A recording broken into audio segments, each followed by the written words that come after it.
Nakikipagtalo pa tayo, hindi niya deserve na mapatawad. Sino ba ang deserving na mapatawad? Nakikipag-argue pa tayo, sinaktan ako bakit? Siya ba hindi nasaktan? Tandaan po natin, bago mag-utos ang Panginoon sa atin, yung utos niya, ginawa na muna niya. Iniutos niya tayo na magpatawad, siya ang unang nagpatawad. At mas matindi ang pagpapatawad na ginawa niya.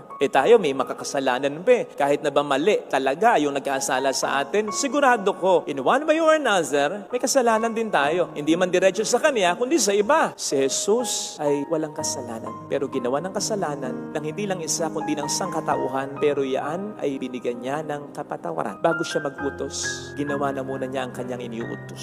Nakikipag-bargain pa tayo. Sige, patatabarin ko, pero hindi ko nakikibuin. Hindi ko na pakikisamahan tulad ng dati. At bakit natin ginagawa yun? Kasi parang nagiging mas marunong pa tayo sa Panginoon. Ang concern kasi natin sa mga utos ng Diyos, yung magiging epekto. Para bang hindi pa na-figure out ng Diyos ang lahat ng magiging mga